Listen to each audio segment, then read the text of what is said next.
It's me, your boy, Shonen Boy, here today. I'm here today to review the latest chapter of One Piece, chapter 1084, and let's get straight into this. So, the cover page for this chapter is a color spread of all the girls of One Piece. They are going down a water slide, and they look all, nice, I'm not gonna lie. A lot of people were, going off on Oda because Yamato was in this color spread with all the females, and she is not technically a female, but I don't care, honestly. That's a Twitter thing, that Twitter freaks that are freaking out about it.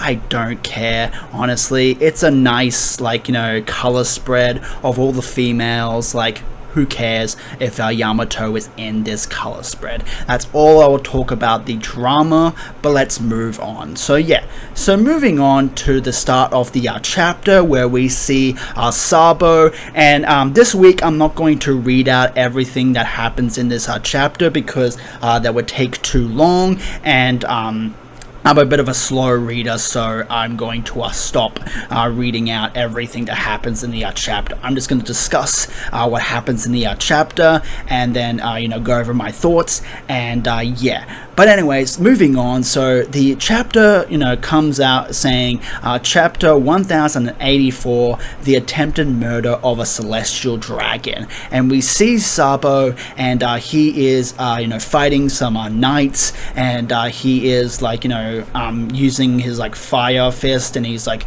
clashing with these knights, and he sees Jewelry Bonnie, and Jewelry Bonnie comes in, and she says, let's skip the small talk and let's get right into it. We're here for the same reason. We want to save Kuma, and let's help each other out. And Sabo's like, okay, let's do this. So those two are going to team up together to save Kuma, and So moving on, so we see, them running through the castle in the Holy Land, and they're talking to each other about, what the state of the matters are, what's going on, and what the revolution's all about. Why is Bonnie here? How does she know Kuma?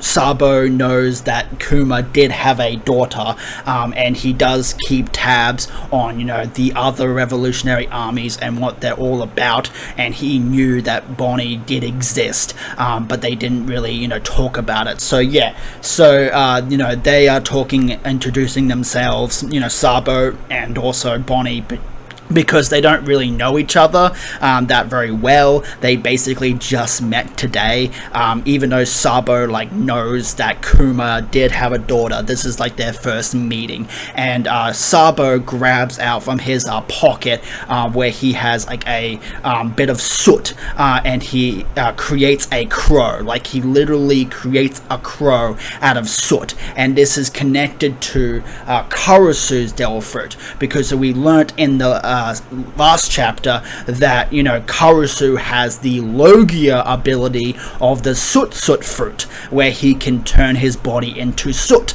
but he can use that soot ability to make crows, and his crows sort of work in the way, if you've ever watched Naruto, they kind of look like Itachi, where he goes into a swarm of crows, and it kind of works like that, where and it seems that Karasu's devil fruit, if you have a bit of his soot, you can create a crow out of thin air, and it's connected to Karasu, its creator, which is very interesting and very cool. And this crow takes the keys that Sabo found for the collars for all the slaves that they saved. So they saved a bunch of slaves in the last chapter of One Piece, and this is the keys to their collars, to the collars that are around their necks, and this is also the keys for Kuma's collars. So that crow takes that key, and he flies off to where Karasu is, and Bonnie's asking Sabo about the crow and where is it going, and what's going on with Kuma, and and how did she came to be there at Meridor, the Holy Land Meridor, and what she's going to do, and she wants to go to Egghead Island after this because and find Dr. Vegapunk and see if he can get Kuma's memories back, which makes sense because Bonnie is at Egghead Island right now, and she's with the Straw Hats, and we still have to figure out what's going on with Bonnie. She saw a flashback of Kuma's memories that we still don't have the full context about. I really want to know more about Kuma's backstory and him being a slave and everything like that, and how Bonnie connects all into this. How was she born? What race is Kuma a part of, because he's a part of a special race that we found out. I would like to know more about his backstory and how Bonnie all comes into this. So yeah, she's talking to us, Sabo, moving on, and the Holy Knights are catching up to us, Sabo, and they see Sabo, and Sabo grabs Bonnie and and jumps up into the corner and tries to hide from the knights that are looking out for him, because they're trying to kill Sabo because he's attacking the Holy Land. So yeah, I'm pretty sure they want to kill him or capture him because he's a very powerful person in the Revolutionary Army. He's the chief of staff, so I'm pretty sure they want to either capture him or kill him, either one. So yeah, so the knights are looking for him, and they're trying to trying to figure out where Sabo went, and he jumps out of a window, and he tells Bonnie to go and rendezvous. Bonnie says to Sabo that she will leave Kuma in their hands because she knows that the Revolutionary Army friends of Kuma's, and they want to protect him, and they want to save him from the celestial dragons that are treating him really badly, and that's their whole mission. And Bonnie says, I will leave that in your capable hands, and I will go to Egghead Island, where I will find Vegapunk and see if he can bring my dad's memories back, if he can bring my dad back to normal, which I don't think is going to happen because of all the stuff that's been happening with Kuma and him going back to the Red Line, and now him climbing up the Red Line to get to Meridor again. So yeah, I don't know what he is going to do when he gets to Meridor.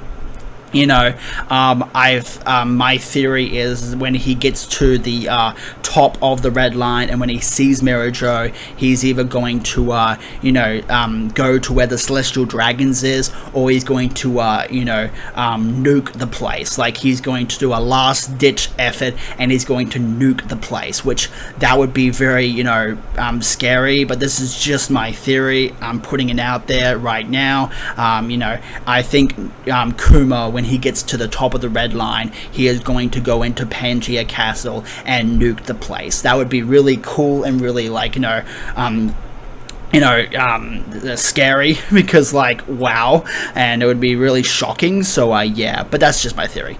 But anyways, moving on from that, so yeah, so Bonnie is telling Sabo that she is going to leave Kuma in their capable hands, and that she is going to go to Egghead Island. So yeah, so they split up now, and then we move over to Cobra. So Cobra in the last chapter of One Piece wanted to have a meeting with the Gorosei, and Cobra is talking to the four elders about, his history, about, Alabasta, and he wants to know about the Void Century. He wants to know about the 800 years ago. He wants to know about the Void Century, and we already know what happened to Cobra, his fate. He dies at the end of this meeting.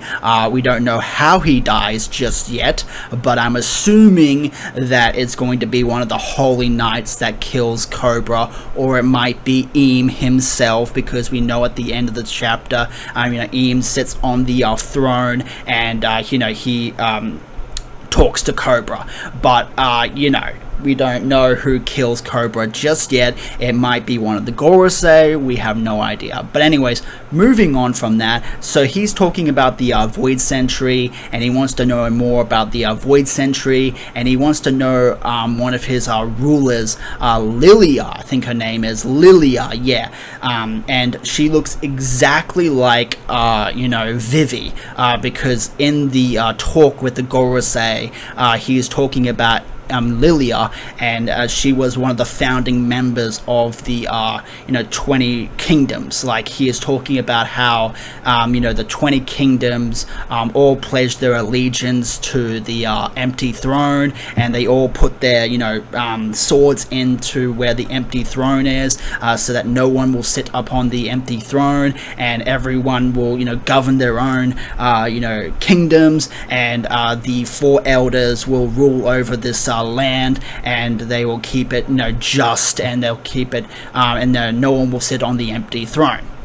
And that's what they are talking about right now. And Cobra brings up that he wants to know more about his late ruler that he that ruled in the Void Century, Lilia, and she looks exactly like Vivi, and she apparently, when she was in the Void Century 800 years ago, she left Merijois because the Nefertari family didn't want to be celestial dragons. They didn't want to be in the Holy Land. So she left, and something happened to her.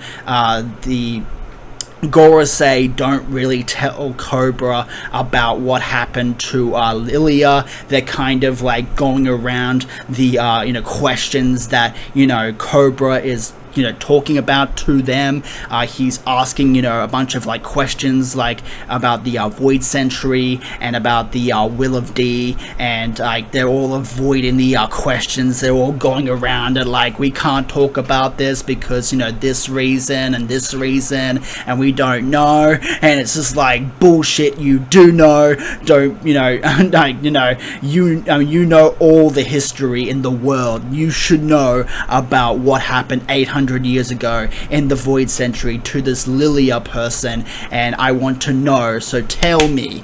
And it's just and they're no, I'm not gonna tell you. It's just yeah. So they're not really going to tell Cobra the whole truth, because why would they? They don't want that that information to get out there in the world. They don't want anyone to know about the Void Century. If anyone researched the Void Century, they are killed. They want to scrub that history away from the books, because something happened in the Void Century. We don't know about what happened in the Void Century just yet, but we will. But it's setting up. Oda is setting up the Void Century, and it seems like this is him putting all of the cards together, all the points together, and it's and it has to do with Ilia,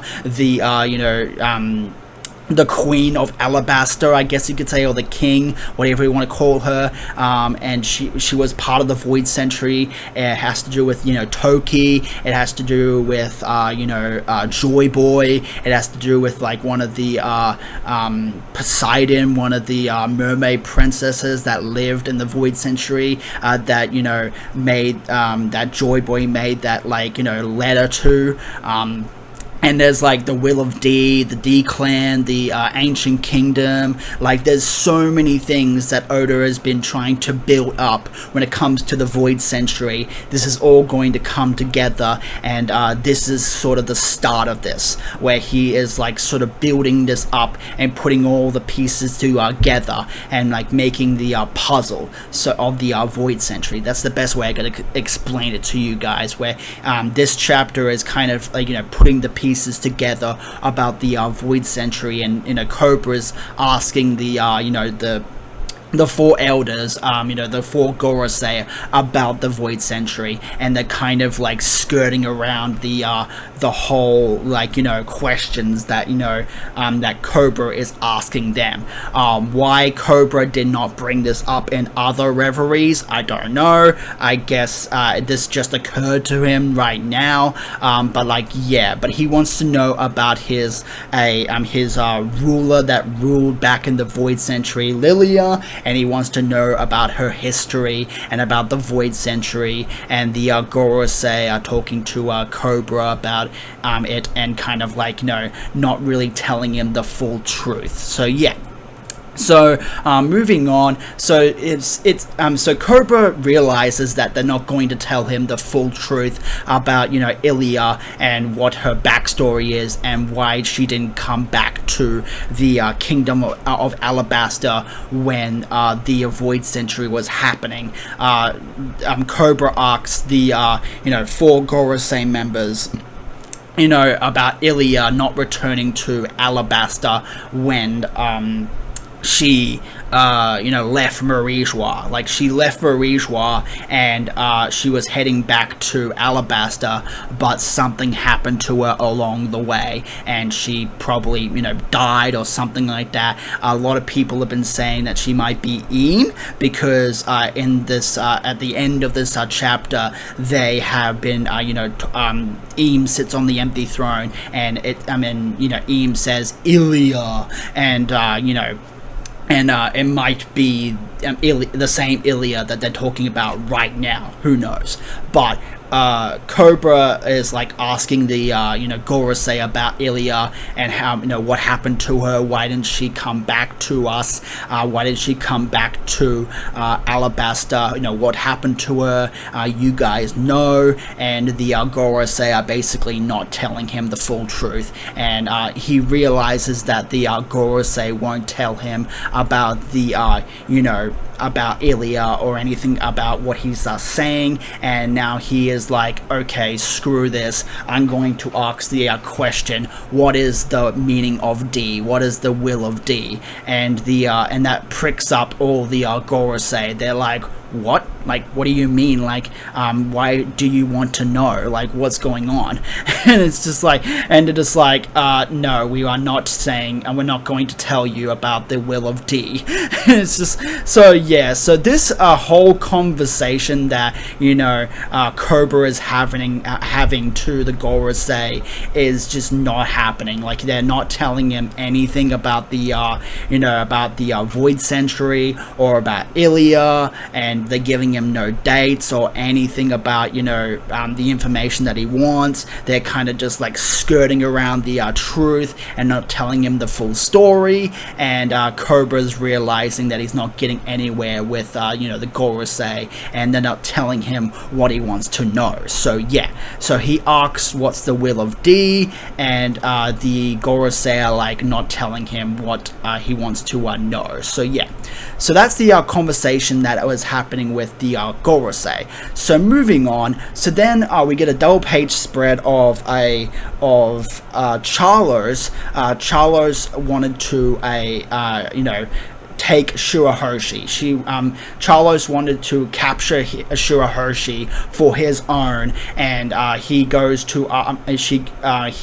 up to her and is like, ooh, yay, I want this mermaid. I'm going to ride her every single day into town, capture her, Kuma. And Kuma has Shirahoshi, and wrapped up in like chains, and Fukaboshi and Memboshi and Ryoboshi all turn around, and they're like, oh shit, we turned our backs for like 1 second, and they have like captured our sister again. Like when they were at the reverie, when the whole reverie like started, Charlos wanted to like capture Shirahoshi, but then one of the celestial dragons came in and stopped them. I can't remember his name, but he was part of the Don Quixote family, and he was really, he wanted to help out the fish people, and he was part of Otahime's, whole story. So yeah,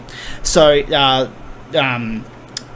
they captured Shirahoshi, and all of Shirahoshi's brothers come in and try to attack, Charlos, and the other high nobles are like running away because they can't really do anything in this situation, because this is Celestial Dragon. He's trying to capture this mermaid. What can we really do against a Celestial Dragon? If we even hurt a Celestial Dragon, they will send an admiral after us, so we can't do anything against this.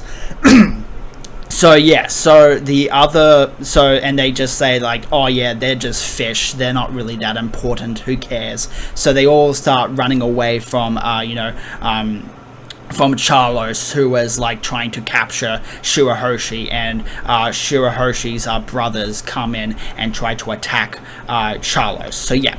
So moving on from that, so then Charlos looks at the brothers of Shirahoshi, and he's just like, take them down, Kuma, PX0, do away with them. Like, he doesn't really care about them. And Kuma, opens up his mouth and shoots a laser beam at, at Memboshi, Fukaboshi, and Ryoboshi, and they all get knocked back. And it's a pretty dire situation right now, honestly. With Shirahoshi's brothers getting blasted, and this is a bit of a commotion. So yeah, so moving on. So then we see Sai, and also one of the Tontata people. I can't remember his name. I think he's like Leo. I think his name is. I can't remember his name. But Leo and also Sai go in, and they try to attack the Celestial Dragon, and the one that was friends with Fukaboshi, part of the Don Quixote family, who was part of Otahime's story. I think his name's like, I can't really remember his name. I don't think it's Millsgard. I think it's something different. I can't remember his name right now. But he tries to step in and tries to stop Fukaboshi by standing in front of him, like, you can't hurt a Celestial Dragon, because if you do, they will send an admiral after you. And Fukaboshi's just like, I don't care. He's trying to take my sister away, and he's trying to hurt my sister. Like, I'm just going to kill him right now. Like, screw you, and like, move out of the way. I know you're friendly, and I know you're friends with us, but I need you to move out of the way so I can kill this guy. So yeah, and so Sai and Leo come in, and Sai starts doing like his martial arts, and he goes up into the air. And he tries to he goes up into the air, and he is about to attack Charlos, and in the next page he slams down onto us Charlos, and his whole face scrunches in, like his whole face scrunches in, and it's just like, oh my god, like, holy shit. He should be dead. He should be dead. Charlos should be dead at this point. His whole head gets caved in by, Sai's kick. and he does one of the dragon drills. Like, he does a full-on dragon drill to the head on top of Charlos's head, and Charlos's head is like crunched in, and he should be dead at this point. Like, seriously, like, holy shit, like, this is like just brutal. Like, but he totally deserves it. He totally deserves it. But like, yeah. And Leo goes in, and and Sai goes in, and just destroys him, and it's just like, holy shit, like, damn, son. So yeah. So they save Shirahoshi from, from this guy, and it's like, Charlos, like, honestly, who really cares about Charlos? Honestly, like, he was a scumbag from the very beginning, and no matter how many times you beat him, and Luffy beat him, that Celestial Dragon beat him, and now they beat him here. Like, he just doesn't learn from his mistakes. And honestly, Oda, just kill him here. Like, kill him right here. He gets his head caved in by Sai and Leo, and just kill him off right now. You get his head caved in by Sai and Leo, and he is dead. He is down for the count. Oda, just kill him off right now. Honestly, yeah. So yeah. So they save Shirahoshi, and then out of nowhere, Morley, one of the commanders of the Revolutionary Army, comes out and grabs Kuma and brings him down into the ground, because Morley has that ability where he can mold the ground to his will. He has like the clay ability where, like, he has a earth manipulation sort of like deal through, because there's another person in Sword, Prince Groose, that has the clay fruit, but also Morley has like this clay ability where he can like morph the ground to his will. I'm not too sure, but I'm assuming Morley has the upgraded version of that fruit where he can manipulate the earth to his will, and he's coming out of the earth, and he grabs Kuma, and he brings him down into the earth, and that's how they save Kuma. So yeah. So Morley comes out of nowhere, he grabs Kuma, and he saves Shirahoshi, and they're all in a commotion right now, with attacking Charlos, and Sai is like, what's going on? A giant, like, what's all this? And yeah, and Morley says, okay, we got Kuma, let's get out of here, to Karasu. So yeah. And that's their objective. That's one of the objectives, like, that they are. Sabo said that they had 3 objectives that they completed at the Reverie, where they burnt the Celestial Dragon's like hoof, like their symbol. They captured Kuma and brought him back home, and they destroyed the food supply of the Celestial Dragons. And this is the story that they're telling Dragon and Ivankov that happened at the Reverie. So yeah, so they grab Kuma, and that's happened, and then we get to the end of this chapter where Im goes to where the meeting is happening with the Gorosei and Cobra, and the Gorosei look at Im and like, what the hell are you doing here? Im, Cobra is still present. Why are you, ascending to the throne? Like, what's going on? Like, and Im just doesn't give a shit, and he just walks up to where the throne is, and sits on the throne. And he's just like, yes, Ilya. And it's just like, what the hell? Like, and Cobra's just like, who the fuck is that? Like, he's just like, Cobra's just like, who is that? And the Gorosei are like, shit, like, he knows. God, okay, we gotta kill him now. It's like, so yeah. So I don't know how this all connects with Sabo being where Cobra is, because in the last chapter of One Piece we saw Sabo standing over the body of Cobra, and he was like caught in like 4K, and like and there was like blood and everything like that, and Cobra was dead, and Sabo was like contacting someone. we saw that, and we don't know how Cobra like dies, and and it could be the Gorosei. They could kill him. I mean, the guy with the sword, Samurai Gandhi or whatever his name is, the guy with the sword could like go over to Cobra and like stab him. It's not a big deal. I mean, Cobra doesn't have any like he doesn't have any combat experience. I mean, he's in a wheelchair. Like, like it wouldn't be that big of a deal to go over and just like end his life right here. And the Gorosei have no obligation to tell him anything.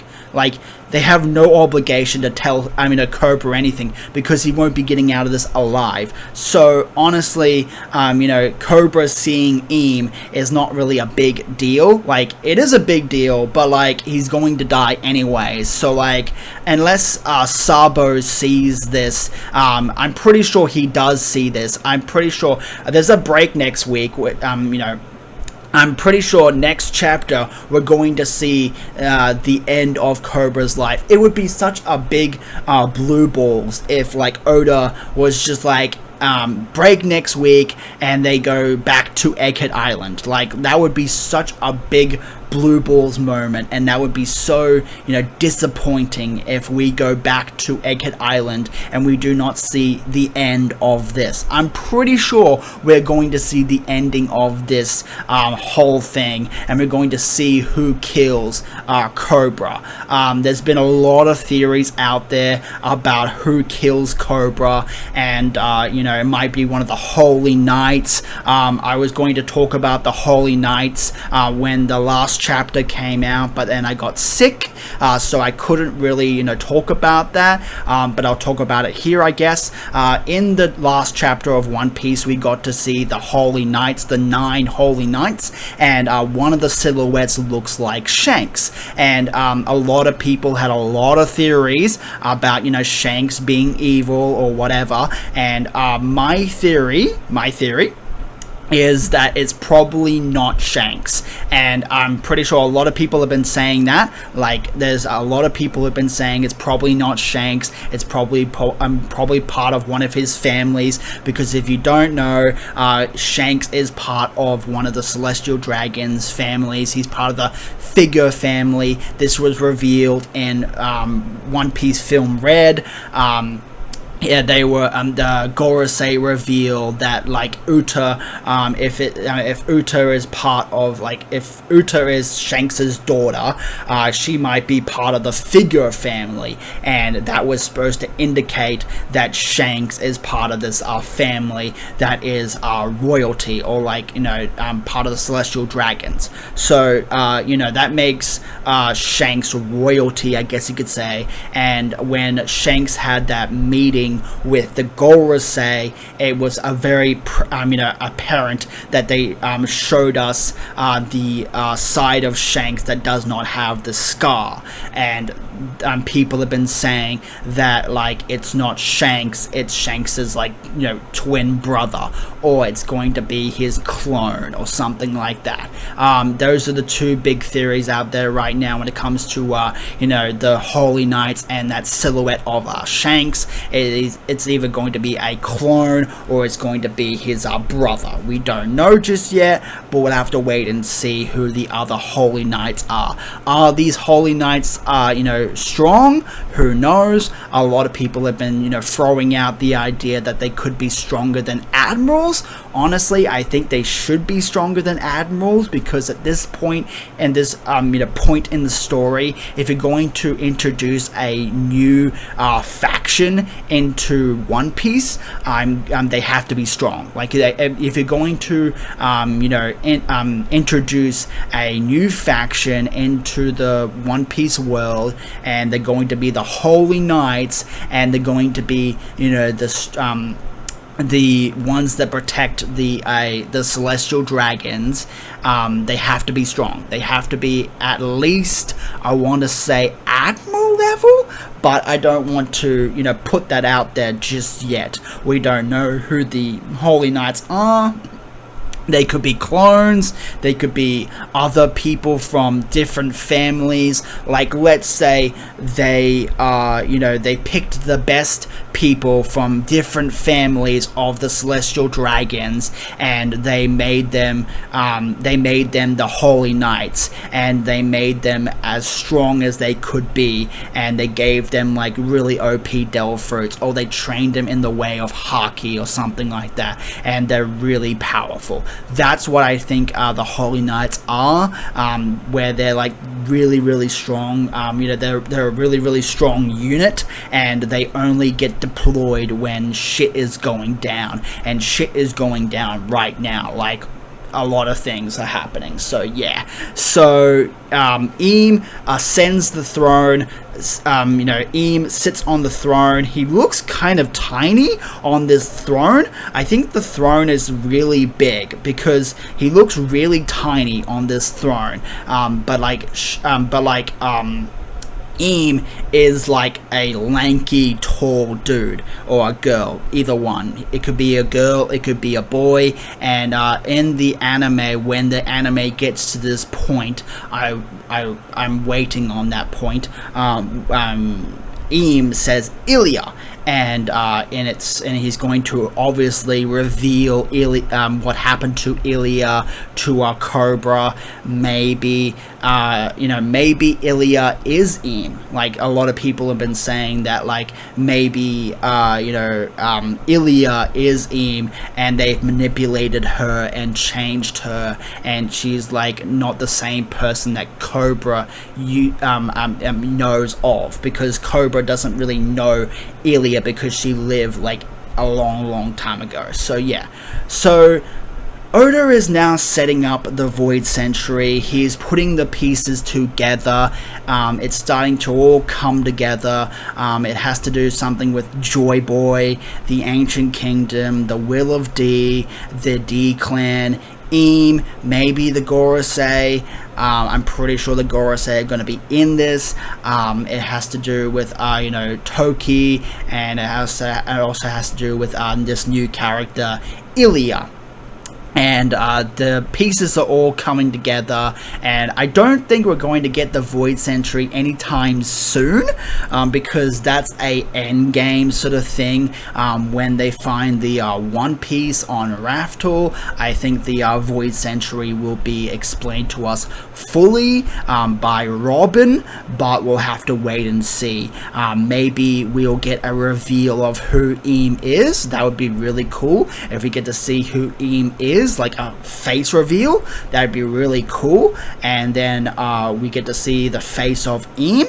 That'd be really cool to see in the next chapter of our One Piece. I don't think it will happen, but maybe, because Eam is sitting on this throne and Cobra can see Eam. So maybe in the next chapter of One Piece they can like show us who Eam looks like and give us a face reveal. Maybe, who knows? But it would be cool to see who Eam is and get a face reveal. So yeah, but that is the chapter in a nutshell. There's a lot that happens in this chapter, and I really enjoyed reading this chapter.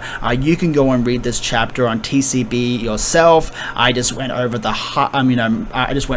chapter, highlights and what's going on in the chapter, yeah. But anyways, this is your boy Shonen Boy signing out. Like, comment, and subscribe. What did you think about this chapter? Did you like this chapter? Did you dislike this chapter? What do you think about Eam?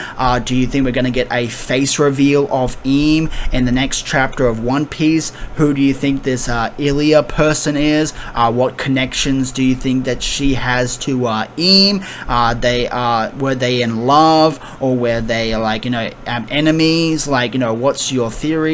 And how do you think Cobra is going to die? Will one of the Holy Knights come in and kill Cobra, or will it be Eam or one of the Gorosei? Put them in the comment section down below, and until next time, I'll talk to you guys later, and have an awesome day.